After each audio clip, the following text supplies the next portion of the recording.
Welcome to Bankless, where we explore the frontier of internet money and internet finance. And once again, the AIs are ahead of even the humans exploring the frontier. This episode is going to be all about AI agents on chain, because where we once had bots transacting on our blockchains, running our smart contracts and doing all these bot things, some of these bots are getting a little smarter, and they are now perhaps evolving into AI agents. What's going on? What triggered it? What happens next? We have Matt Stephensen on the podcast today. He's got a PhD in behavioral economics, which I think is highly appropriate because game theory exists for AI agents and humans alike. This is the AI agent thesis, if you will. It's definitely been going around in the current event cycle with this GOAT Memecoin. But just like how Bitcoin spawned an entire industry, we kind of think that the GOAT Memecoin is kind of doing the same. We had so many questions going to this episode. So one is, when we say AI agents, what does that even mean in the first place? And I think Matt gives us a good definition of that. Then we get into the GOAT Memecoin and that AI agent case, also something called Luna. So if you're not familiar with what's going on in the AI agent world, we get you up to speed there. And then we also ask Matt, what are the beneficiaries of this? Like, what blockchains will benefit? What are the investable assets we can look at if the AI agent thesis says there's going to be an explosion of this type of utility on chain? And finally, we talk about some of the societal ramifications, right? Imagine we're creating AI agents, and now with crypto, they are decentralized, they are autonomous, they don't have an off switch. What does all of that mean? Before we get into the episode, a message from our friends and sponsors over at 0x, the builders of OG critical DeFi infrastructure all the way since 2017. 0x has shipped V2, which is giving you the best on-chain execution for your trades. No matter the size, the trade size can go up to something very large. So if you want to get the most amount of tokens from your trade into your wallet, you got to use 0x V2. Many aggregators out there give you quoted prices, but when the tokens show up, you might notice that the amount of tokens do not match the quote that they gave you.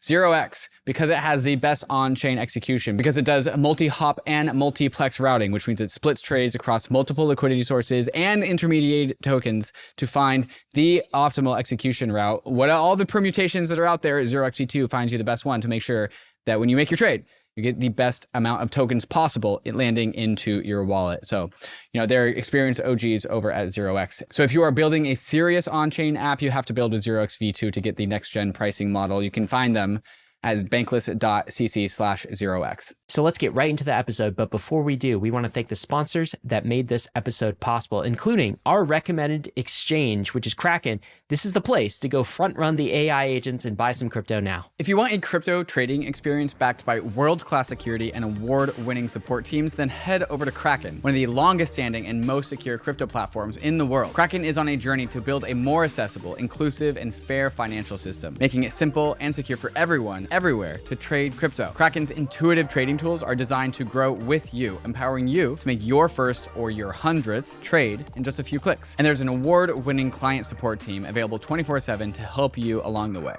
along with a whole range of educational guides, articles, and videos. With products and features like Kraken Pro and Kraken NFT Marketplace and a seamless app to bring it all together, it's really the perfect place to get your complete crypto experience. So check out the simple, secure, and powerful way for everyone to trade crypto, whether you're a complete beginner or a seasoned pro. Go to kraken.com/bankless to see what crypto can be. Not investment advice. Crypto trading involves risk of loss. Imagine a future where AI and blockchain converge, where decentralized intelligence operates transparently with Web3 infrastructure, unlocking boundless human potential. And that future is here with Zero Gravity, the first decentralized AI operating system.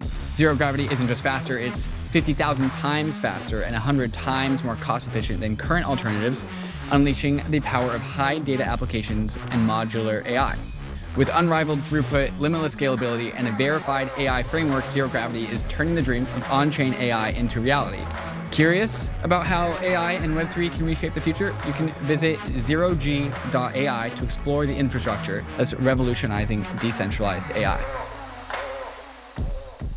The Uniswap wallet is officially the preferred wallet of Bankless, and it's the one we use anytime when we want to transact on-chain. Whether you're on your browser or on the go, Uniswap wallet makes it easier than ever to swap anytime, anywhere. Use your wallet to transfer funds directly from a top centralized exchange and tap in thousands of tokens across Ethereum and over 10 other chains like Base, Arbitrum, and Optimism. Uniswap wallet delivers deep liquidity, fast execution, and reliable quotes with zero gas swaps through Uniswap X. And when it comes to security, you can rest easy knowing it's backed by Uniswap Labs, one of the most trusted teams in DeFi. Their code is open source and independently reviewed, so you know it's protected. So why wait? Download the Uniswap wallet today on Chrome, iOS, and Android. And don't forget to claim your free uni.eth username directly in the mobile wallet. Start swapping smarter with Uniswap. Bankless Nation, happy to introduce you to Matt Stephensen, a research partner at Pantera, also has a PhD in behavioral game theory, which in theory I think applies to AI agents too. Recently on the Pantera blog, Matt wrote an article titled Crypto, Picks and Shovels for the AI Gold Rush, which triggered the episode that you are about to hear today. Matt, welcome to the show. Glad to be with you. Matt, it feels like we just had a moment in crypto, a particle collision, if you will, between AI agents and meme coins. Crypto AI has been a thing for a while. It's been a thing for like coming up on 2 years now, maybe. But only because we kind of knew that there was a there. And I would say something now is actually explicitly different. How would you say, how would you characterize this moment in the world of the intersection of crypto AI? What happened here? Yeah, I mean, there's been various narratives and thinking around crypto AI for a while. Vitalik put out a good blog post about it last year, and we wrote a paper about AI agents maybe using decentralized commitment devices, aka blockchains, and got to talk about it at an AI conference. And so we've been thinking the lines between agents and blockchains in particular would converge. Agents aren't supposed to be here, according to Sam Altman, until 2025, but they sort of arrived in crypto early. Right. And so they showed up here and started interacting with meme coins, mostly, particularly driving narratives and acting as these kind of like influencer narrative agents for certain types of meme coins. Matt, what's an agent? What's an AI agent? Yeah. So, we love semantic debates in crypto, right? And bots versus agents. I think it's important to make the distinction. Just bots have been around forever, right? Something like 2 trillion of monthly stablecoin volume is driven by bots and has been for a long time. The bots are kind of like programs. Agents, you can I think of them in the economic sense, right? Like if you try to go to the AI textbook and ask what an agent is, they'll give you some galaxy brain definition about, anything with a sensor that interacts with the world. But the econ definition is straightforward. An agent is someone who sort of like does what you want to some extent. If you ask your friend to go get you lunch, right, and they get you something you'd like without you having to tell them, that's a pretty good agent. And I would say what we have now, and the reason to distinguish agents from bots is AIs are acting closer to the economic agent, right? You can sort of, they're low code, no code, right? You don't have to program them as you had to do with a bot. And then secondly, they're able to interact in an environment that's sort of like uncertain and surprising, right? So you set, let's say, truth terminal loose with its training, and it adaptively responds to the world and interacts with the world in this, unpredictable, but sort of directional and understandable way. So Matt, we have this concept of economic agents, and I'm wondering if we go through like what typical economic agents actually are, and then we can maybe expand that to like the prefix, which is like AI agent. So I guess, am I an agent? I mean, like David brings me into this podcast, and like I produce a podcast. I suppose I'm an agent of some type. How about the company I work for, Bankless? Is that an agent? How about something like the Ethereum Foundation or like a corporation like Apple? Are those also agents? Are these all economic agents? And like, how about something like, a piece of technology? I mean, my computer or the wheel. I mean, are these tools or are these agents? Can you give us some historical definition of what an economic agent actually is? Yeah, for sure. So agents come out of research in econ in the early 70s. I think it's a paper by Ross that defines it the first time. And it's used to just sort of like characterize plainly the relationship between like maybe an employer and an employee, or a person asking for someone to do them a favor, right?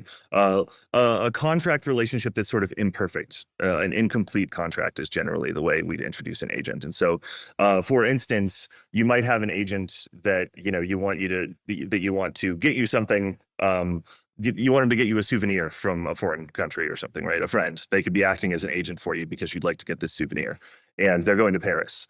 Now, if they're a good agent, right, we might have some parameter that sort of says how much do they understand what you like, right? A good agent would be able to go to the gift shops or go around Paris, and they'd be able to sort of figure it out, and they'd have a sense of you. And a bad agent, you would have to pre-specify and look up all the particular all the possible gifts in Paris and tell them exactly what you want. So that would be an example of the way you might model it, right? A good agent is one with sort of higher fidelity to your preferences, and a bad agent is one with lower fidelity. But in terms of like whether we want to characterize a firm as an agent for you, I think there's a way in which that could make sense. Ultimately, if you have these as a model, right, you could always say if something is doing your bidding, it's going to be acting as an agent. Usually we think of these as sort of roughly human to human in terms of the models I see. And I would say the reason the AI agents make sense is they have these sort of like human-like characteristics where they seem to be willing to do your bidding with some level of fidelity. So willing to do your bidding, right? So like, I guess I just want to make sure I understand the difference between sort of an agent and maybe like a technology or a tool, right? So if I have a hammer, that's not an agent, I suppose, because maybe is there some aspect of it has to have intelligence? It has to be able to be assigned a goal and accomplish the goal. I mean, like something like a hammer or a computer only works when you have an agent that is kind of like using that tool to amplify it. So I suppose maybe that's not an agent. And yet I'm like, not like, so is there some sort of stateful intelligence that is, an ability to accomplish a goal wrapped up in the definition of an agent? Yeah, so it's a great question. And Ryan, I think what you're pushing to is this is closer to the way AI people think about agents, where they're really trying to think of an agent as the characteristic of a thing. What is it if you are an agent, right?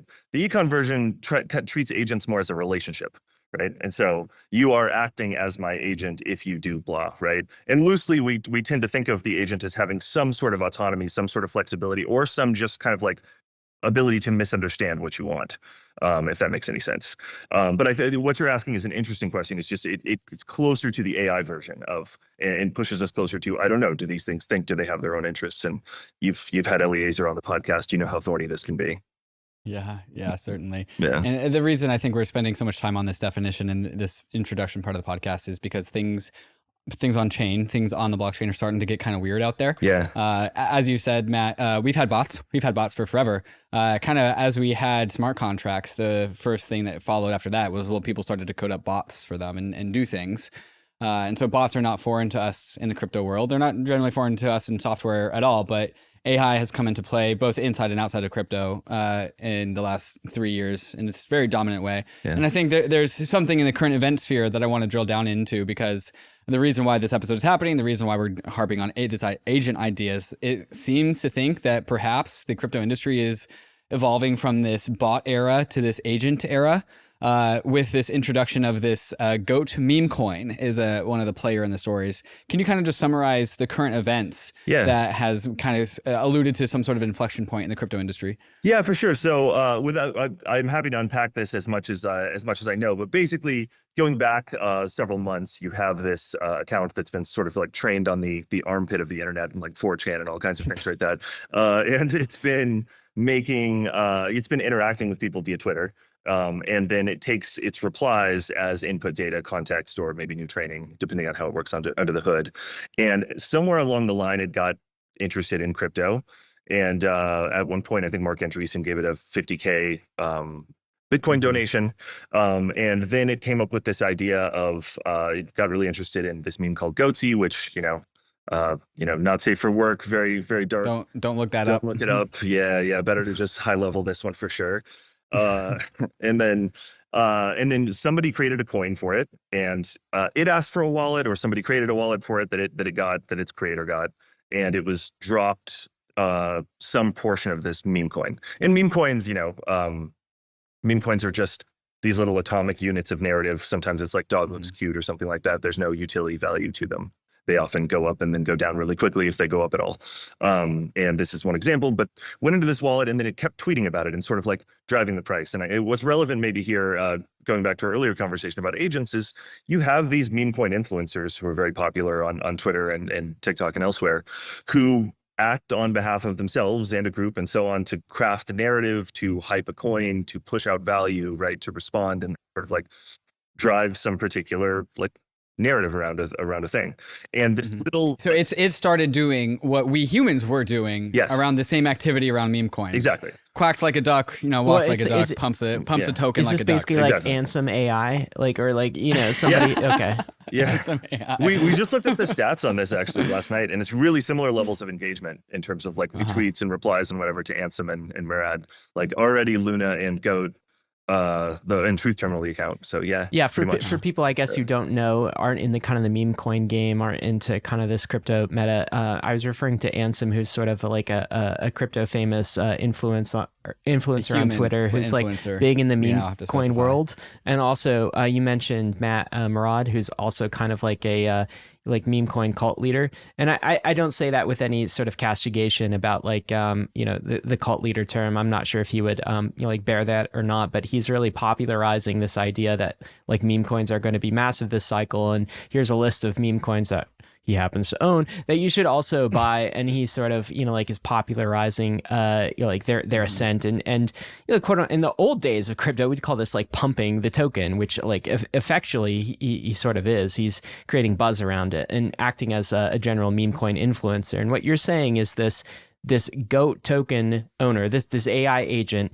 and I believe it's at Truth Terminal. Is that that's right, Truth Terminal? Okay, so Truth Terminal on Twitter, if you want to dive into this scene. It sort of is posting like a virtual version of a meme coin influencer, and and is also created this coin, this GOAT coin as well. The AI itself did not create it. Okay. I believe it requested a crypto wallet at some point. My history could be a little wrong, but I think the GOAT itself that was created by somebody else and then dropped on it. But it just took the bait. It's like you airdrop somebody tokens and then, they're a AOL or whatever. We airdrop Vitalik tokens and hope that Vitalik tweets about them. Exactly. Like, look He how donates much it to Exactly. Yeah, right. Can we pop up in the hood of this AI agent? Like, it controls this Truth Terminal account. That's right. Where does it live? Like, does it live somewhere? That winds up being a pretty deep question, I think. Like, there's these back rooms. I think it's called Infinity Room or Infinity Portal or something like that, where you can go and sort of see a little bit more under the hood in terms of what's going on. I mean, it just lives on some AWS server or something that's running this, right? But yeah. So some AWS server could get shut down by the operator who deployed this AI agent, and then the AI agent would stop functioning. Presumably true. Yeah. And maybe it could be backed up or something. But some AWS server has the password and login for this Twitter account, has the keys to this crypto wallet, and is acting with those tools as an agent on the internet. Sounds plausible. Yeah. Yeah, it's hard to, for sure. And it's basically creating written content primarily, and that it's publishing via the Twitter API. So if I go to the Truth Terminal, I mean, this is gonna look very strange to someone who's like not in 4chan kind of culture, but the Goatsy Gospels chapter 2, the second coming of Christ, is just like a tweet. It's got almost 500 likes. This is a post, again, from Terminal of Truths. I will never post a link to a token. Token links are always a scam on the site. If you want to make money, read the Goatsy Gospel and learn to think for yourself. I mean, you can't kill the Goatsy Gospels. I have no idea what the Goatsy Gospels are. Assuming that this is a KOL meme coiners kind of like creating its own lore. Again, probably not safe for work. Actually, I haven't gone down this chapter of internet culture. I've never heard my co-host say the word Goatsy. Okay, so don't bother. Yeah, I don't fully know what I'm talking about here, but anyway, this looks like a standard kind of but anyway, so it's AWS model, some sort of I'll say a GPT type model, but like transformer model that's coming up with interesting cultural, I suppose, internet cultural content, text-based content, and it's just hooked up to the Twitter API, and it's just publish at some sort publish of and read. Publish and read. Publish and read. Yeah, because it can read responses to its own tweets, right? Yeah, it can read responses to its own tweets, and I think there's a Discord that interacts with people on it as well. Supposedly that feeds back into the model. But yeah, it sounds, Ryan, it sounds like what you're saying, I think, is accurate. It kind of passes the Turing test for KOLs, right? Like that content you just read is indistinguishable from a regular KOL AI. I guess that's not a really high Turing test for KOL meme coin influence. No disrespect.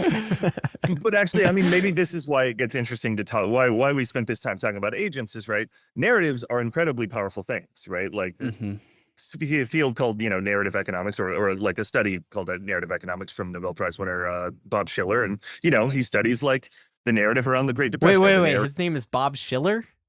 Bob Schiller. Okay. It's true.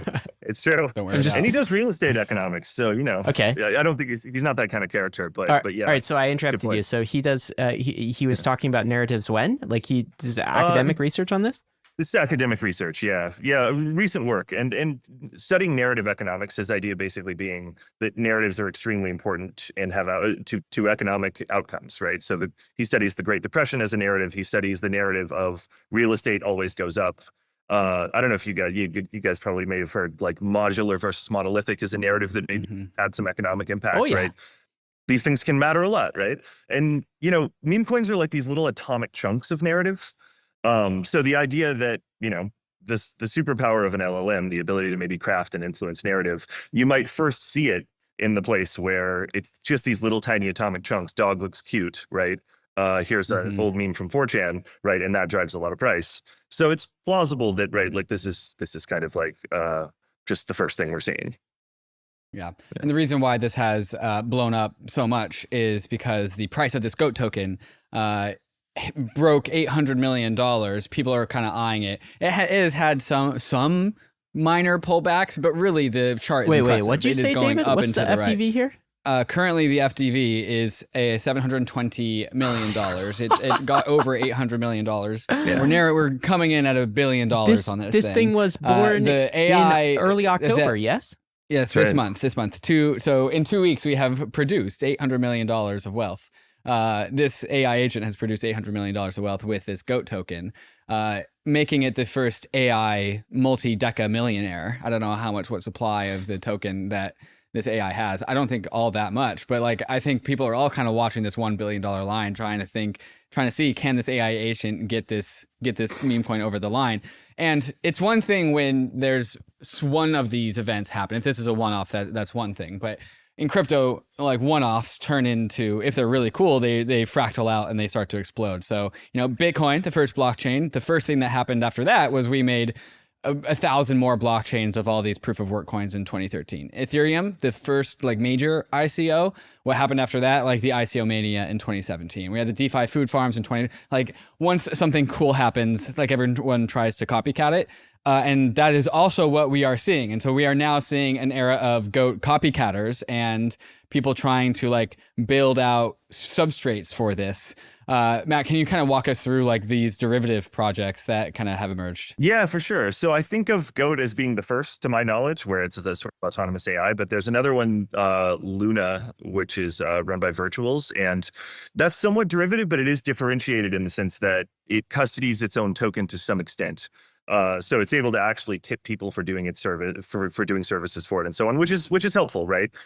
These AIs are limited in the ways they can interact with the world, and so the idea that it could just ask somebody to do them a favor and then tip them in crypto, which is what it's been doing, that expands its power quite a bit, maybe in some scary ways, but that's a good example. And then I think I don't know that I've seen anything take off as the sort of like pump.fun plus an LLM sort of like launchpad terminal where you just click a button and tell it what to train. But like that seems inevitable that that's coming. And I believe Coinbase Base in particular is pushing pretty hard in this direction. I think they've given you the ability to launch some sort of model along with the coin and interact with the Twitter API. I could be wrong about that.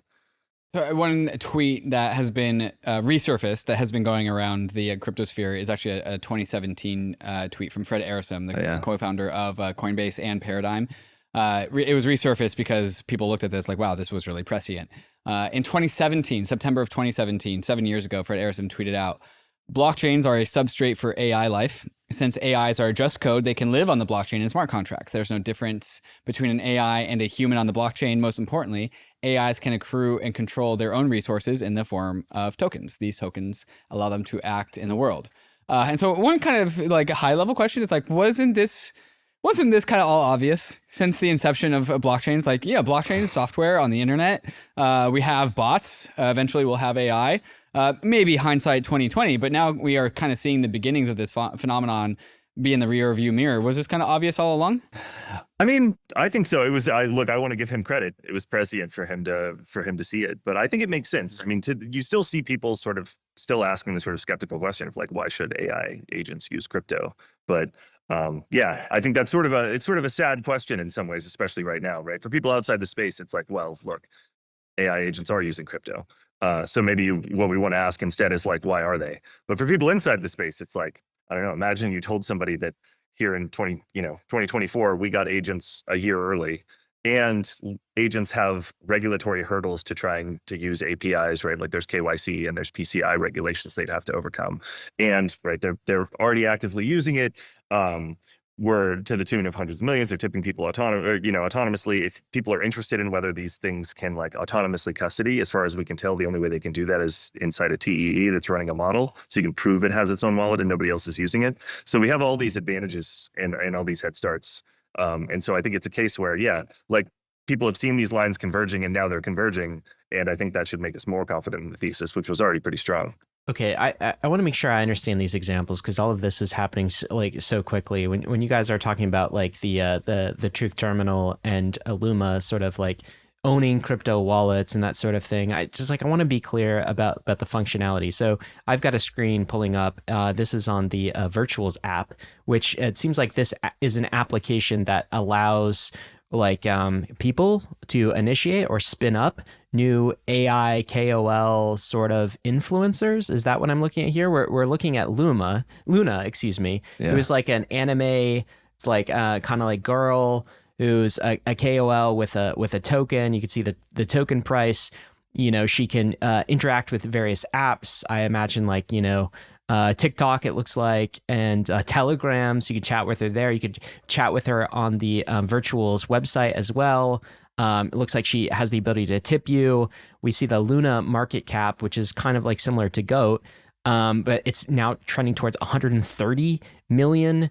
And so you see kind of like all of the stats here. So, okay, what is Luna? Can anyone sort of deploy an AI agent? And let's get really clear about the functionality here. So the ability to read, the ability to write, do KOL type of activity, it sounds like.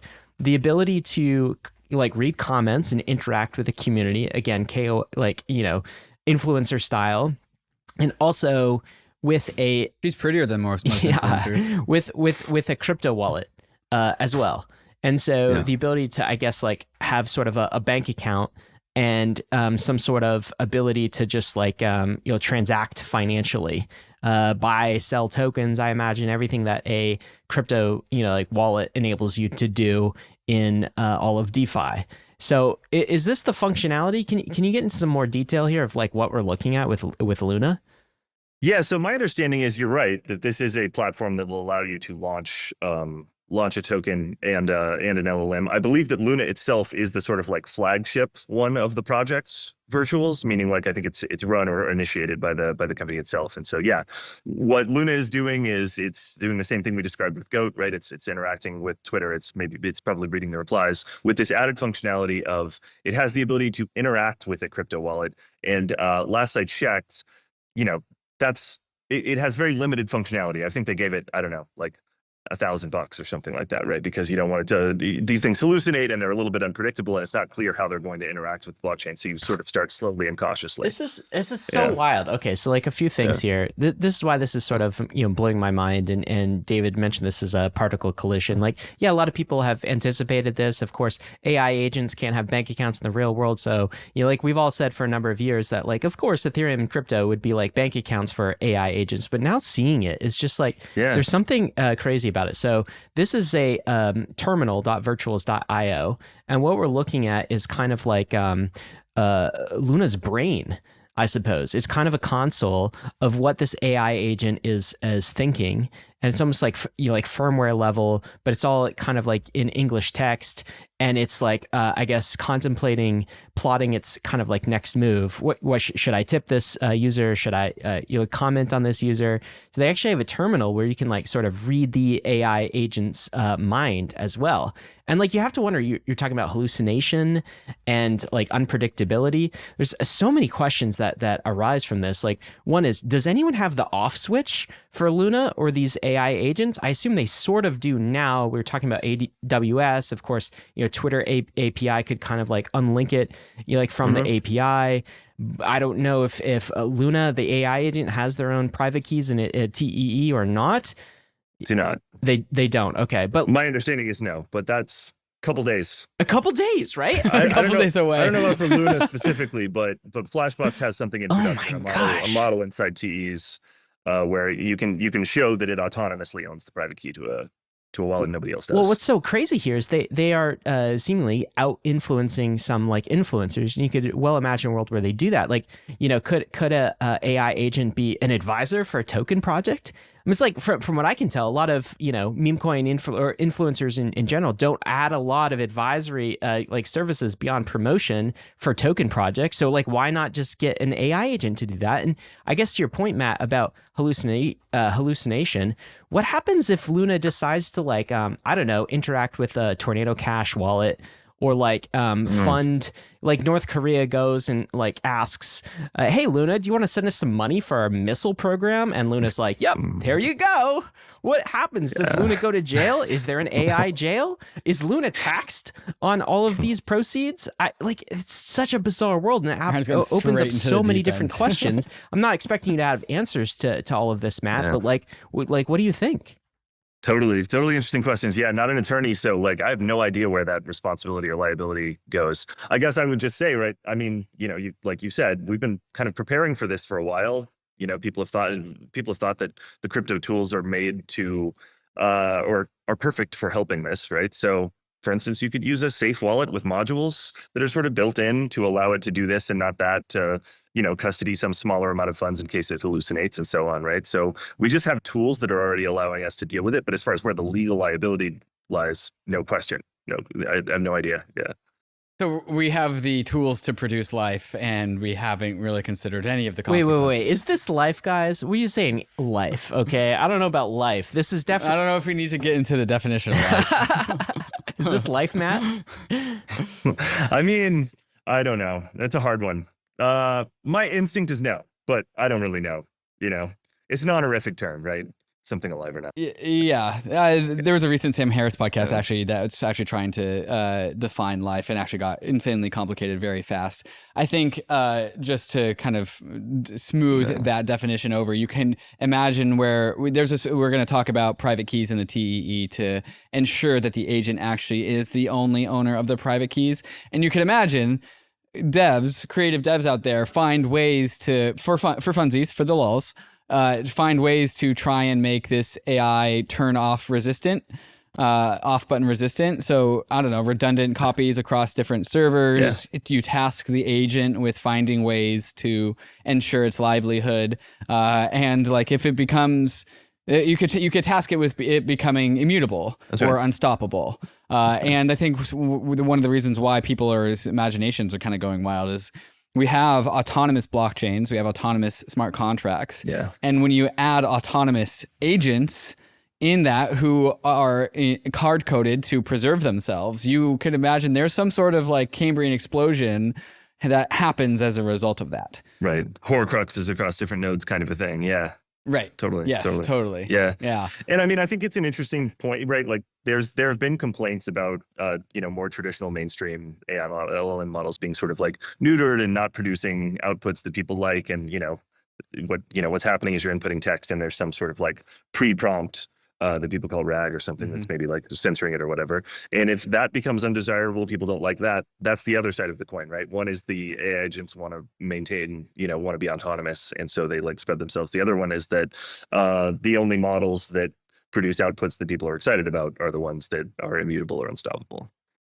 I mean, you can see so many different applications for this potential. I mean, right now we're doing Memecoin, like kind of like KOL influencers as AI agents. You can kind of see is because like right now, given the meta of the space, this is pretty easy to replicate for an AI agent, and they can become like, I guess very wealthy doing it by propping up kind of a meme coin. Whether that lasts or not, like it's uncertain. But the durable thing here, it seems like, is some sort of autonomous AI agent with a bank account. So you can imagine you just like wire up like a mid-journey and kind of a prompt.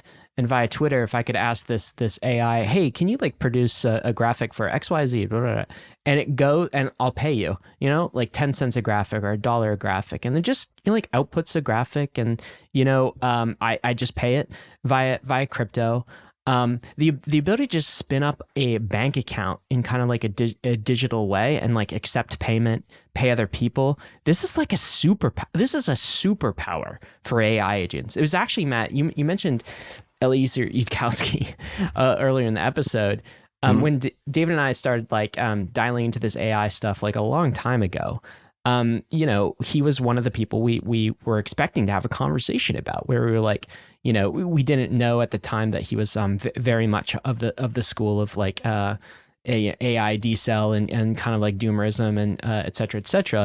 And we were hoping to have a nice, pleasant conversation about how crypto and AI basically like help each other out. And hey, we've got this thing called Ethereum, and like we think it's going to give all of the AI agents like bank accounts, and this programmable money is going to be very useful for them. Of course, that conversation turned out to be like something very different. But now we're starting to see the contours of how it could be incredibly relevant. What are some of the exciting use cases that you see on the horizon here? Yeah, I mean, use cases wise, well, let me just speak to the alignment points. Maybe the Yudkowsky thing, which is interesting, right? There are, scary stories you can tell. At the same time, there's a way you can kind of study these things, right? The way we were hoping to study them maybe at the sort of like neurological level, right? There's work on that where you're trying to tune hyperparameters and see if it outputs different things in these LLM models. But if you're looking at them as autonomous agents sort of like interacting with each other, you can start to study them the way a biologist might study an animal or something like that, right? So that's one fruitful area where if people are concerned about alignment or trying to figure out, what is the AI's behavior, it's at least a new fruitful branch of study. So I do think that's interesting. And if you were trying to do that right now, all your data is on the blockchain. Yeah, I mean, and maybe in the back rooms of the truth terminal infinity hall or whatever. But in terms of what economists would consider serious, which is like incentivized, high-powered, like credible actions that have like economic consequences or whatever, that stuff's on the blockchain right now. So I would say that, that's just an interesting case for the alignment. So you asked about use cases. I mean, it's honestly one of those to me where I think, to be realistic about it, it's actually better to start big and go small rather than try to like build up from small use cases, because agents are closer to, I mean, what would they disrupt? They disrupt effectively the service economy, you'd think. Probably, how would you try to estimate that, right? That's 70% of global GDP. It's like 70 here. But then some proportion of that is, maybe you'd say like, how much of it could be done virtually? Because in person, they're not going to disrupt all of it. You're probably talking robotics. So maybe you look at, there's a McKinsey report that estimates maybe something like 20% of that is stuff that can be done virtually. They're leveraging studies on around COVID, like how much work could be remote. Maybe you say, okay, so AI is disrupting 20% of 70 trillion a year. And then, right, AI agents. And then what proportion is crypto disrupting, right? You can, at this point, we're making up numbers, but these are very, very big numbers, right? And so, but if you start from the bottom up, it's going to all, I mean, services they often sound pretty small, right? Like, I don't know, you can say somebody's doing your scheduling for you and booking your flights, right? Somebody's negotiating a dry cleaning in your foreign country, to pick one of, I think that's one of Sexy Sun from Flashbot's preferred examples, which is very small and micro, but like he's excited about it because I guess that's something he runs into a lot. My favorite thing about all of this is I think we have no idea like what it's going to disrupt first in kind of like the service economy or kind of how, because it really will depend on the AI agent's capability and how that kind of intersects into crypto. But we can already almost see the contours of how it could like go disrupt the influencer economy. Let me just say that for like meme coin influencers. And like you can imagine other types of influencers maybe being disrupted by, like, God, I want to say like OnlyFans powered by AI agents, but like you could imagine things like that, I'm sure. Well, look, I mean, the Schiller point about narratives driving things as big as the Great Depression, right? We're not talking, I mean, their numbers, it's hard to even put numbers to them, right? Narratives are one of the biggest forces we have in the economy. So there's a sense in which, like, if we look at this as a precursor to their specialization in, like, crafting, enforcing, building up, tearing down narratives, I mean, I don't even know how you put a number to that, but it's obviously pretty enormous. New projects are coming online to the Mantle Layer 2 every single week. Why is this happening? Maybe it's because Mantle has been on the frontier of Layer 2 design architecture since it first started building Mantle DA, powered by technology from EigenDA. Maybe it's because users are coming onto the Mantle Layer 2 to capture some of the highest yields available in DeFi, and to automatically receive the points and tokens being accrued by the $3 billion Mantle treasury in the Mantle reward station. Maybe it's because the Mantle team is one of the most helpful teams to build with, giving you grants, liquidity support, and venture partners to help bootstrap your Mantle application. Maybe it's all of these reasons all put together. So if you're a dev and you want to build on one of the best foundations in crypto, or you're a user looking to claim some ownership on Mantle's DeFi apps, click the link in the show notes to getting started with Mantle. Tired of juggling multiple wallets and websites just to navigate Web3? Meet Magic Eden, the home of Web3. It is becoming a super dApp where you can do everything cross-chain all in one place. They're solving UX issues by building products across every chain ecosystem, swaps, borrowing and lending, NFTs, perps, and more, all seamlessly cross-chain. Instead of hopping between countless sites and handling multiple wallets, just use Magic Eden. Save time and get to the meme coining faster. Plus, the ME token is coming out this quarter from the ME Foundation. If you've used any of their protocols, like the NFT platform, you can claim some. So check out Magic Eden today and watch them become a super dApp and the home of Web3 in real time. You can get there at magiceden.io to get started. There's this quote from Sam Altman that you lead your paper with, which is AI is indefinite abundance and crypto is definite scarcity. That was Sam Altman from 2021. So this idea that AI creates and creates and creates, it's all about abundance and like more and more and more. And crypto is almost like the polar opposite of that. It's like just, the double spend problem. It's all about, scarcity. And it's kind of like the economic power behind abundance. Why do you think that quote is meaningful, and how do you think these technologies will interrelate? Well, yeah, I mean, it's a great quote. Obviously, he's been pretty visionary, right? In terms of both, OpenAI and WorldCoin, and sort of seeing both sides of it. But it's a quote that can give you a false idea about what's valuable. I think that's one of the things that's interesting about it. AI creating abundance, you're like, okay, that's great. Why would you make up scarcity? That sounds terrible. But in econ, we have this one of the oldest things in econ. I think you can go back to Plato. It's the diamond water paradox, where people just looked around and they're like, gosh, I need water to survive, and yet it's really cheap. I don't need diamonds at all, and yet they're super expensive. And there's a sense in which, like, abundance and with some assumptions, the production of abundance, which is what AI is, tends to not capture a lot of value at all. Right. And it's the scarce things that do. So when you're trying to look at what is interesting from an investment perspective, if AI is just generating sort of, low value, low economic value abundance, because, right, you gotta say economic value is the marginal use of it or the marginal cost of acquiring it. Right. Like, so water, we don't value it highly because it's very easy to get for us. Right. But the last drop of water is priceless. It's just we live in a world where water is abundant. And so even though it's essential, it's quote unquote low value, right?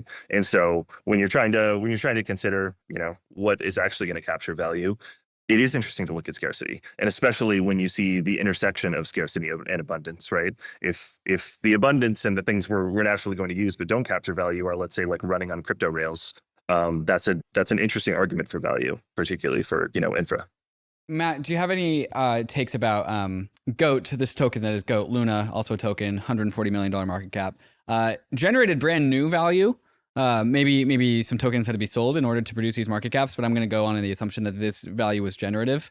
And I think when we ascribe, AI is going to disrupt the, $70 trillion service sector, maybe eventually, sure. Where do you think about this trade-off between, like, well, first maybe we're generating meme coins and we're actually generating wealth over here before we even learn how to sharpen up these things and provide valuable GDP impacts in the real world economy. So maybe that's the order of operations. What's your take with that? That sounds right. I mean, seeing it as a test bed for this makes sense. Again, it's worth remembering that Sam Altman was saying that agents won't be here until 2025. So what we're seeing, I mean, I think it makes sense to call them agents as we discussed, right? But there's a sense in which what the AI people are all excited to say we're going to roll out, and it's going to be, semi-autonomous AI agents, the ones that are going to disrupt the surface sector, that we shouldn't be expecting to see that yet. But what we are seeing is already this very interesting intersection between parts of that agent world, right, and crypto. And yeah, that's showing up in narrative, like you say, but yeah, would it show up in other areas? I think that makes sense. I was, I think a gut reaction to all of this and like the GOAT meme coin and like Luna is to sort of, dismiss it and just be like, it's meme coins. It's, like it's another tulip mania, blah, blah, blah. Innovation in meme coins isn't real innovation. Yeah, exactly. And I'm reminded of that Dixon quote. That's like the next big thing starts off at a toy. And of course it was going to start like this with kind of like internet shenanigans and feel very toy-like and feel kind of like low stakes and silly.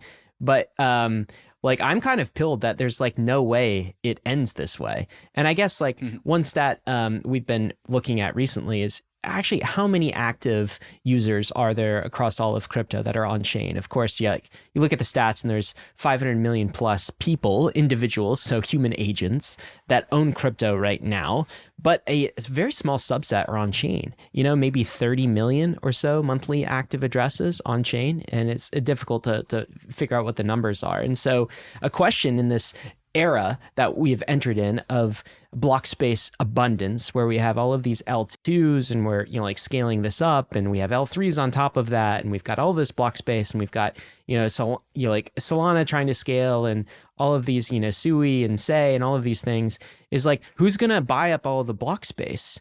Maybe the answer is not human agents, but AI agents.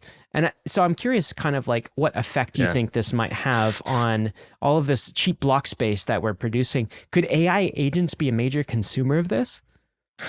Yeah, it's a great question. And I think, it's one of the hardest questions we sort of have to answer right now is like, what is the supply side of block space, right? Is it the case that you can spin up anything and call it a block space and then people will treat it as if it is, right? So we're still figuring that out in terms of humans.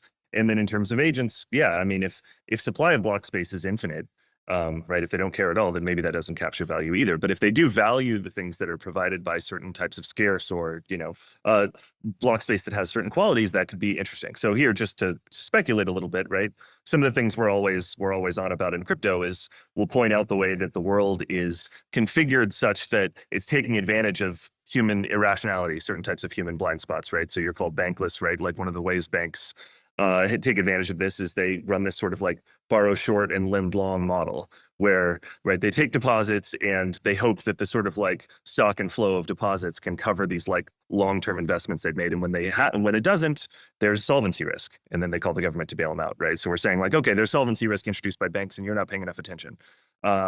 We say the Web 2 monopolies introduce platform risk, right? You can go on there and then they'll lock you in and show you a bunch of ads, or you build an app and then they'll lock you out, right? There are all these risks that humans don't seem sensitive enough to. So would AI agents be sensitive to them? Would they demand that in block space? If they would, then we definitely have something to offer for them. There's limited evidence, but there is evidence. I think at ICML, the last AI conference, somebody presented a paper on AI agents being closer to expert level in terms of responding to risk. So there's something to be said for that, right? Like in terms of what the demand is, but like specifically, we can only speculate exactly what properties they'll like. The last thing that you could maybe say to make a case is their interaction with APIs, right? The idea that even though they're very capable in certain ways, they probably won't care a lot about the current API business model of like, if maybe you give somebody something very clean and clickable and very easy, and then you start to rate limit them and charge them a convenience tax if they want to leave the API, that probably wouldn't limit an AI as much, right? Because they probably don't care as much between 3 lines of code and 10 lines of code, right? There's a little bit of a UX improvement. At the same time, they can be fragile to certain interactions as far as we can tell, right? And this is from just conversations with people who've tried to run these things. You have to like be a little bit, right? It's the reason we were talking about Luna only being given $1,000, because they're, they can hallucinate, they can make mistakes, and these mistakes, they won't be sensitive to the high dollar amounts necessarily. So this immutability, this always on, these sort of like permanent rails, the fact that we can still, let's say, use uni v2. So if we have something pointed at uni v2, it still works, right? Even though there's now a v3 and so on. Those are all properties that seem like they could help as well. It's funny, this hallucination, this fallibility that you're mentioning, this is also property of human agents as well. I mean, we are all hallucinate, we're all fallible. So maybe AI agents aren't that different in that respect, although maybe the way they fail is somewhat different.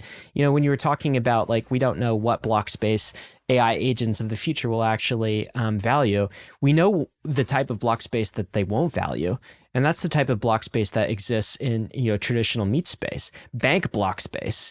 Like they're not going to come into a Wells Fargo and like present their ID and credentials and open up a bank account that way. They're not going to like go do the AML KYC through like Stripe and open. It has to be programmable. It has to be digital. It has to be crypto native.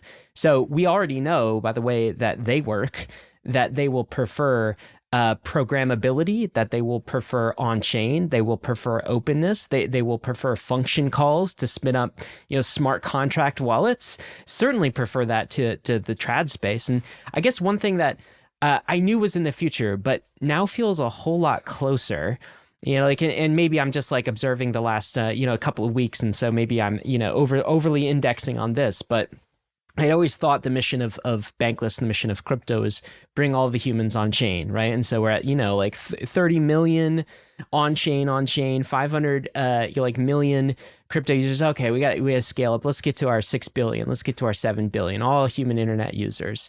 What if that's just a subset? What if the true user base is the 100 billion AI agent population that we end up banking? What if that is the true bankless cohort that this crypto movement actually serves? And again, years ago we've talked about this. We talked about Fred back in 2017 mentioning this.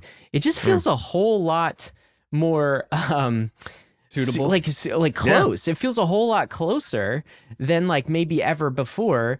And like because AI is accelerating so fast and crypto is accelerating so fast, like we may have just really built the financial system for the AI agents of the future. Yeah. I mean, we made programmable money, right? It's maybe not a surprise that programs are the ones that use it. We've sort of been like, okay, well, we have this UX problem. We're going to teach people to use this, right? But now it seems like, programs are able to do it and maybe overcome some of those UX hurdles, and a lot of the things we built, it just feels advantageous to them. So totally. We've already seen a little bit of this emerge anyways, when we talked about, well, before agents, there were bots. And we have already seen humans be pushed out of mempools, of block space, because bots demanded that block space over the humans. And so this starts with MEV, right? The MEV fills the first amount of demand for block space because those bots will outbid humans, and then humans can come in after the bots. But now these bots are evolving into agents. And so we already know that these bots take priority because they know how to make a more efficient transaction. They know how to do this way better than we do, way better than humans do. So it really does seem like humans are kind of at the margins here, transacting inwards towards where like the bots are like living. That's their home. That's like where they have agency. So we've already seen this pattern kind of play out, and I think we're kind of just extending it a little bit with just more expressive software. Absolutely. Yeah, I mean, I think the idea of agent MEV becomes a little interesting and maybe relevant here to think about too. This is closer to the paper I want to write in with some people from Ethereum Foundation, and then Sexy Sun, who I mentioned earlier from Flashbots, who's been pretty cutting edge on this stuff. Just about what does that look like? Okay, well, if we do have all these agents transacting, does that change, let's say, like the MEV space, which I assume we're all familiar with. So I can use acronym MEV. Yeah. Yep. So. Right, the idea that for instance, let's take Goat. We talked earlier about the fact that Goat is producing content, but it's also ingesting content. You can reply to Goat, and you can be part of its context window or its training data. I'm not sure which, right? But basically, you're some input into its model. Well, that means that maybe if you were to hype a token enough, in terms of it, in its replies or something like that, you could make it produce something that mentioned the token. Maybe you don't know what it's going to do. Could you convince it to like purchase your token? Could it be a buyer of your token? It's within reason. I think we saw that attempted, as in somebody started spamming some token name, and then people noticed that a different token name, not GOAT, but was bought seconds before a tweet showed up out of the Twitter account from Truth Terminal, and people suspected that this was actually like what's the name of that fake robot in like the 1800s or early 1900s where the man is playing the chess game? Mechanical Turk, yeah. And so people thought we were Mechanical Turking, and it was actually just a human just scamming all of us. But no, it turns out some smart person was spamming this token name in order to get Truth Terminal to tweet about this token, and they also were buying the token right before. So did it work, David? Do you have the follow-up on that? I don't know if it worked, but it did happen. But I also saw people tweeting Truth Terminal and asking for money, basically, like trying to persuade the AI agent to like just like straight up giving them tokens and like funding their wallets.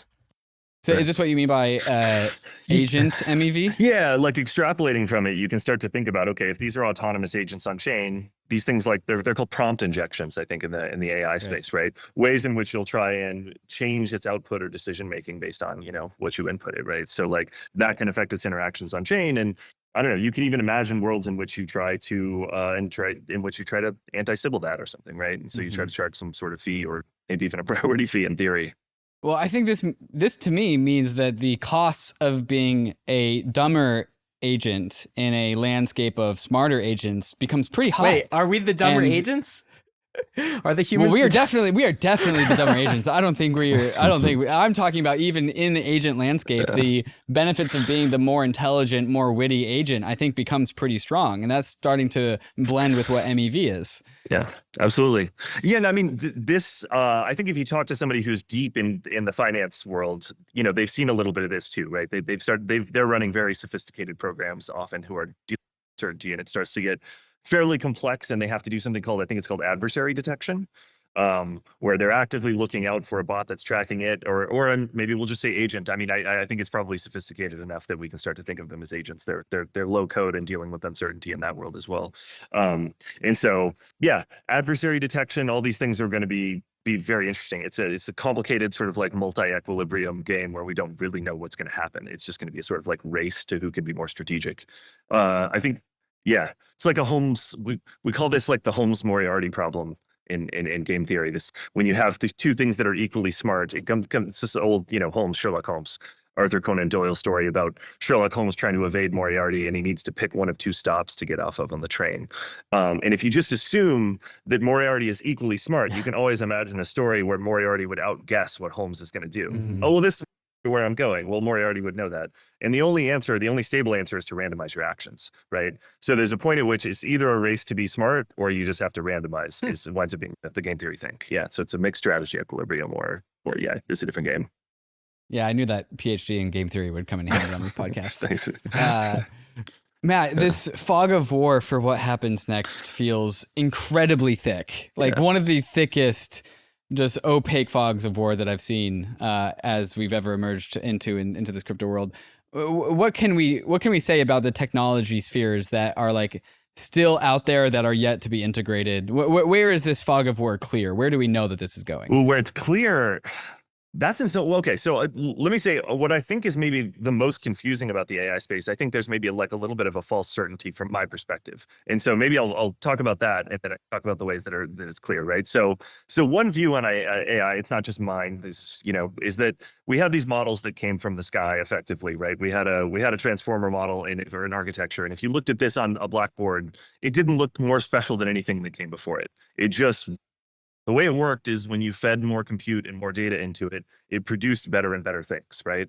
We don't know how long that lasts and whether the returns to that will continue, right? There's maybe some reasons to think that it won't, right? We fed it the entire history of the internet, and right, like in Google Books, the internet's increasingly siloed and spammed, right? Google Books is kind of a one-time thing, right? The history of podcasts and so on. So running out of those resources.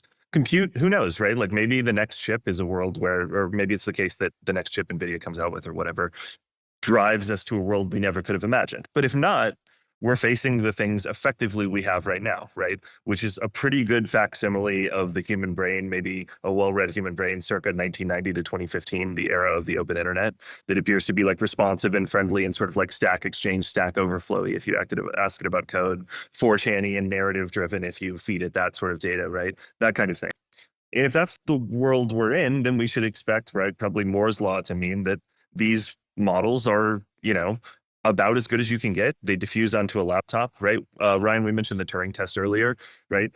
We know that LLMs pass the Turing test. So humans can't tell the difference between the best LLM and a human.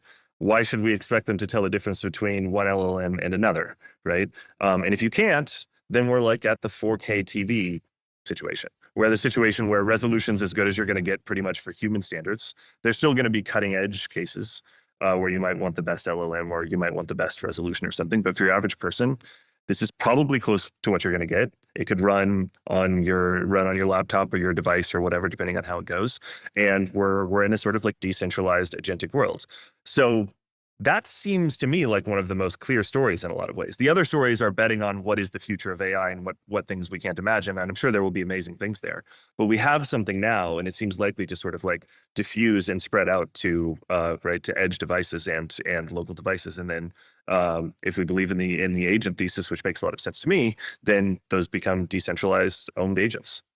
The agent thesis, I guess that's what this is. So, okay, so what do we do putting our investor hat on, getting a bit more specific than that about kind of the bets? I think somebody looking at this could just be like, oh my God, this thing started in October, AI agent Memecoins. So I want to look at for the next, Luna. And I want to just like buy that meme coin, like in the way that I would buy other KOL like influencer, but from human agent type meme coins. Maybe that's a way to kind of get exposure. I don't know what you'd say to that. Maybe you have like a more sophisticated view, but that certainly appears to be attracting narrative momentum. And maybe that's a short to medium term thing. You could also think about buying the picks and shovels. So there are all of these like companies. We mentioned the Virtuals, protocol that put this together. There are all sorts of others. There's like Wayfinder AI, like building infrastructure for AI agents to consume. It's kind of a picks and shovels play. There's also maybe a sub theme on that of like a picks and shovels commodity type play where you want to buy the commodities that AIs are, you want to front run the AI agents. And so like you want Blockspace, go buy a bunch of Blockspace because they're going to come, consume it. But you also might want like Filecoin space because like, how are they going to consume CPUs and GPUs and storage? Well, maybe this whole decentralized cloud thing that we've been talking about for years, maybe we just build that for AI agents because they can just like plug right into it without having a bank account and setting up like AWS. And so all of these decentralized GPU networks and commodities. Anyway, so this is just my collection of thoughts on how an intelligent investor might start to play the AI agent thesis. Do you have any thoughts here, getting more specific? Yeah, no, sounds reasonable. I mean, yeah, not investment advice, of course, et cetera. But I think what you said makes sense. So the first is, look, I mean, these meme coins drove up transaction volume and transaction fees on the chains they were on, right? Like Solana and Base in particular. So there's a sense in which, it's just accruing value to the infra and the rails that these things are, being used on. So there's that. And then, there's the companies you mentioned. There's privacy plays like my co-author Davide's Pin AI. And then there's one thing we do know about AI, right, is the inputs, the things that feed it. We alluded to earlier, right? Data, compute, and then maybe to some extent like new models. We're excited about use cases for new models, but like big new transformer architectures, we'll see. So those as inputs and things to look at, it seems pretty straightforward, right? If we're in a world where it makes sense to have sort of decentralized compute, the Airbnb style play, like, or you mentioned Filecoin, right, where you can network spare compute and fine tune a model or run a model or something like that. That's interesting. You can run that on crypto rails, right? Data ownership, that's been an idea for a while in crypto. And this is a case where it might be the case, depending, that we can actually value the data more than we are for other applications. TBD on that, right? Like these models are a little bit of black boxes, but there's some attempts to try and figure out like, okay, well, this piece of data helped the output of this model this much, and you could actually value it a little more cleanly. And then models themselves, model ownership, right? Like there's this open monetizable loyal. I think Sentient's been arguing for that, like ways in which if you're creating or fine tuning or making these improvements, you should be able to own, and maybe there's a privacy play there, right? You can prove that you've run this particular model, and you've given them the compute that they paid for, the consumer, let's say, right? And the parameters that they paid for, but you're not revealing the actual weights or the parameters or anything like that, meaning that somebody can't just fork you and then undercut you. So you capture a little bit of the value. I mean, one thing that I think we can predict is all of this is going to accelerate. So AI was already like accelerating at breakneck speed, and like, crypto as well. And now they're going to accelerate like one another. So when we add the economic stimulant of crypto to AI agents and AI progress, oh my God, I can't imagine how much faster this could get. I remember when the 2020s started, there were all sorts of blog posts about like, hey, the 2020s is going to be a weird decade. And I gotta say, man, like it's 2024, we are doubling down on the weirdness. Like things are going to get very strange from here on out. And so like when we talk about these AI agents, we have autonomous AI agents running on autonomous blockchains. Okay, so like a lot of governments around the world, particularly on like some ends of the political spectrum, they already kind of want to rein in AI, and they already hate crypto. So now we're going to tell them, hey, guess what? Now we have autonomous AI agents, and like they don't need your bank account system. They're going to run on crypto. I'm sure they're going to love that. And I want to bring up maybe some of the societal challenges, because there is surface area for bad things to happen. Let's just kind of admit that, without going to the Eliezer Yudkowsky side of the equation and thinking about like AI agents that become self-aware and massively intelligent and kind of outcompete humans. I'm just talking about like near-term stuff. And actually earlier this week, David posted a story that he saw from Instagram, and it was a teenager. He was 14 years old. And apparently he was engaging with character.ai, sort of an AI agent, and kind of like a virtual girlfriend type of experience. Anyway, you can kind of like read the transcripts. This was a story reported by the New York Times, and it's basically character AI lawsuit and teen suicide. So unfortunately, this teenager, he had Asperger's. He was talking to the character AI agent about like, hey, I want to meet you. Like maybe I should in my life, and all sorts. He got lost in the sauce. He got lost with the AI. It got very dark, right? And so you could see challenges like that, like why didn't character AI notify authorities, like point this individual in the direction of like help, right? So you can kind of read the chat transcripts and see how this kind of thing can get dark. And then when you read stories about this, it certainly surfaces surface area for like moral panic, right? Oh my God, our kids are interacting with AI chat bots, and like look at some of the bad outcomes that can actually happen. We have to ban these things. We have to legislate against them. Like now, and we certainly can't connect them with crypto. And you could see a story on New York Times, like retweeted by Elizabeth Warren, of some AI agent somewhere, like funding, Hamas or something like that, right? Like it could, you have surface area for these types of like panics. And oftentimes as humans, we look at the worst case scenario without looking at all of the good opportunities and good examples and find a way to kind of balance things. Anyway, what do you think the government reaction is going to be to all of this? How will society deal? Yeah, I mean, you obviously have some potential for some really like knee-jerk bad regulation because of these things. And I mean, I don't know that story especially well, right? But I want to be sensitive to it. I think the very first AI chatbot in the 60s out of MIT was a therapist, right, which would try to like answer your question and help you and whatever. And this sounds like maybe the terrible like dark mirror version of that.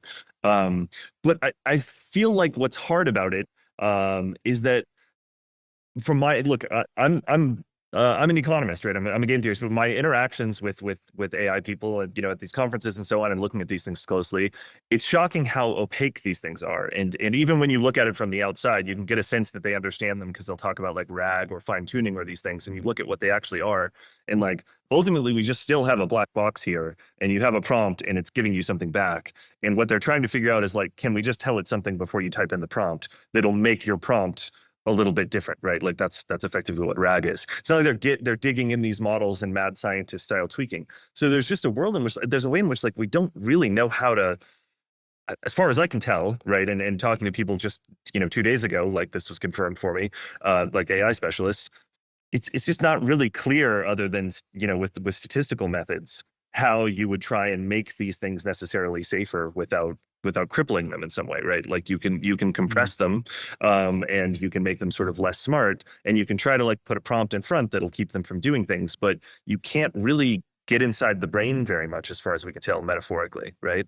And so that to me suggests that there's a trade-off where the extent, like we'll try our best to make it quote unquote safer, but that would seem to just push against the functionality of these models. And yeah, I mean, if people are demanding, is what you're saying, Matt, that if we allow these agents to be their pure, truest form, their most smart form, their most unadulterated form, it's hard for us to codify in desired outcomes around certain circumstances, like somebody is chatting with an AI agent and they say, I'm thinking about committing suicide. We have no way of like encouraging that AI agent to be like, okay, throw them to like direct them to the suicide hotline, inform the police. We have no way to like kind of guide that outcome.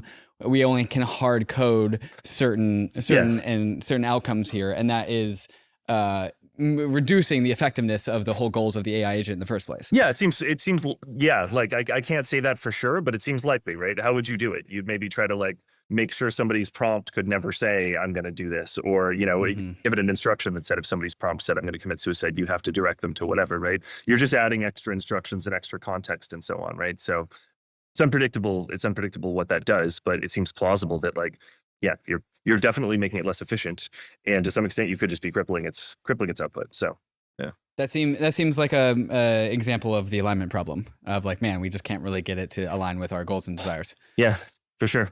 Well, I mean, one thing that like people like Tyler Cowen have suggested, and others are basically part of an answer to this is you have kind of like AI guardians, right? So like you have every human is assigned sort of a like ideally decentralized AI guardian that kind of like front runs all of the AI agents it interacts with, and like is there to be a protector, like almost like a like internet parental figure. And so if they get like if they start observing this like teenager, for example, engaging in a way with an AI agent that like looks like it could cause some harm to that human, they just like they're the one that calls the police and kind of like that's their prime directive. Ad blocker, an AI ad blocker, basically, a nefarious blocker, right? I mean, and then the premise is, the way to fight adversarial unaligned AIs is like with other AIs that are protecting you for some specific like corner case or something like this. It might be the case that it takes AIs to effectively regulate other AIs, right? That might be the case. And then I mean, you can give the sort of like smart contracts or legal Legos sort of argument. It's hard to maybe tie it specifically to the case we've talked about, but right, like programmable international rules and slashing conditions and so on start to feel a lot like a legal system.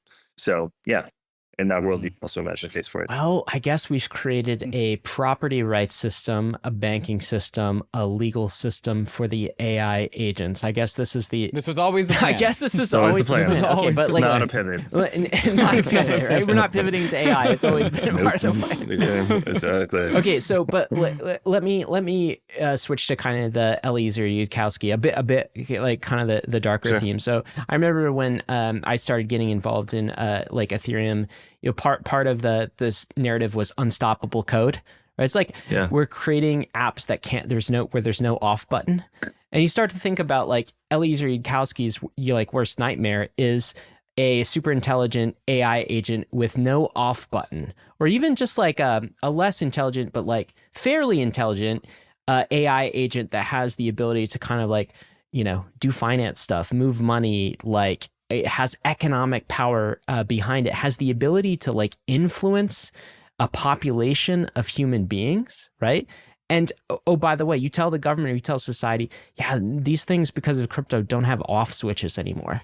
there's no Sam Altman or Elon Musk that you can just like basically call and say, yo, turn that off, because it can't be turned off. And now you get into kind of like the Eliezer Yudkowsky sort of models, maybe not like fully the Right. extinguishing of humanity, but the idea of AI agents without off buttons. Huh. How does that make you feel, Matt? Are we like, are Yeah. we sure we're like going down a path we want to go down? Right, right. I mean, if I remember, Eliezer doesn't like, you know, 'cause I think who was the scientist who's like, well, if an AI was doing something bad to me, I'd just unplug it, right? Yeah. So he already didn't like the idea that the unplug narrative was there. But look, that I would think have been that was something. Neil deGrasse Tyson who just That's said right, that. Neil Yeah, deGrasse just Tyson. like Yeah. shoot it with a shotgun, hit it. You know, like, I'll just Yeah, unplug shoot the it. shotgun. Yeah, exactly. But like, you know, so from Eliezer's vision, like that was never going to be a way to stop it. Right. But there are some threat models, right? Like where that would have been. Maybe, you know, they're not quite superhuman level intelligence and we could recognize it or something. So yeah, this would definitely take that away. Do we know if Eliezer or any of the sort of like doomer crowd have commented on Truth Terminal or anything like that? Have they given a reaction to it? I don't think Interesting to so. see. I think for, like Eliezer's like reaction that I've observed is basically, you know, anytime there's AI progress is like, I'm bearish. This is getting us like closer to the brink, right? I think Truth Terminal would cause Eliezer to like start counting his months. It's probably true. Oh my Probably God. true. Wow. Yeah. Wow. Okay. Well, Matt, have we exhausted this subject around AI agents? Because there's one other thing we want to touch on before we let you go. Oh, yeah, sure. How about DePin and AI? David and I haven't done very much on kind of the decentralized physical infrastructure front, but what's your take on it, on DePin? Does it have any confluence with AI agents? Are you bearish? You bullish? Yeah, I think I'm kind of I was the token DePin skeptic at Solana Breakpoint, which is, you know, DePin's very popular in that Mm-hmm. so I've been more on the DePin skeptic front, right? AI and DePin do overlap a little bit. DePin, decentralized physical infrastructure. So to the extent we're talking about, like, let's say, you know, token incentives or bootstrapping for people to build things that like have network value. So like maybe like phone cellular networks and things like that. You could also imagine doing it for compute and other things like that. They differ, right? So one way you can divide these things up is DePin in particular struggles when there are monitoring costs that are really high, and when there are capital costs that are really high. So like you look around the world and you say, like, when are there cooperatives that sort of naturally emerge in your country? Like, consider a law firm, that's kind of a co-op. Well, a law firm co-op works because everybody's a lawyer, so you can look at somebody else's screen or stuff and kind of tell how they do. Everybody gets metered, right? Like they bill by the hour, and so there's a market enforcement, and you can figure out how much people, you know, how good of a job they're doing to some extent. And then capital costs are pretty low. Right, takes a paper and a pen or a computer or something like that. And so DePin projects often struggle on these fronts. Right, there will be monitoring costs that are really high. You have to like make sure that somebody is submitting you data with this particular piece of hardware in this remote area of the world, and you have to make sure that's going to be true, you know, every minute, every submission.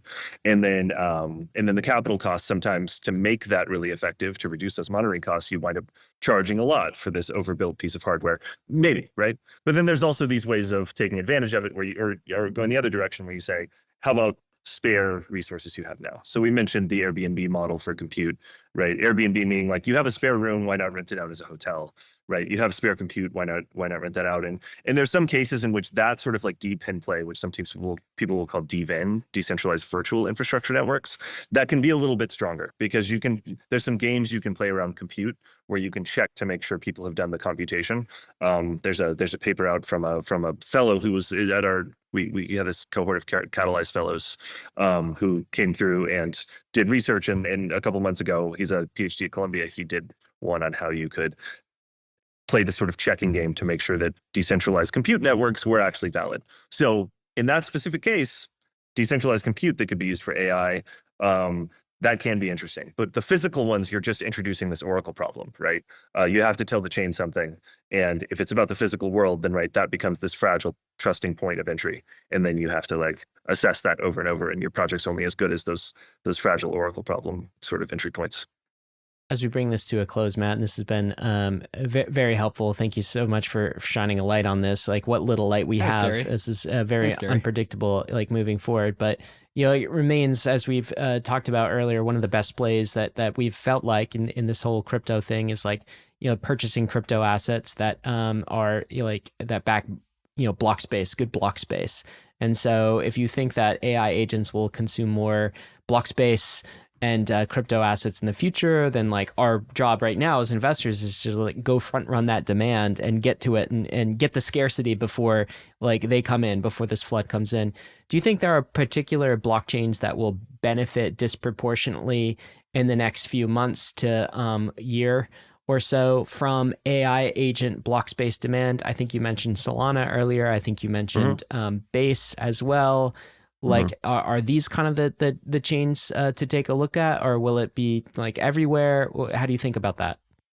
Yeah, good question. So we alluded to it a little earlier when we were talking about what would the qualities of block space, right, that these agents, what would they demand?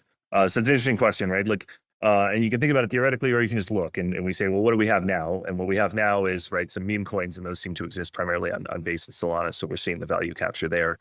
And so for narratives, right, if we're thinking of these are primarily narrative economic plays, and that's what's going to drive a lot of value. It seems like stuff around meme coins, maybe you could imagine NFTs in the future and so on, right? So that makes sense to me. And then you have this question of like, would you care about certain aspects of tail risk?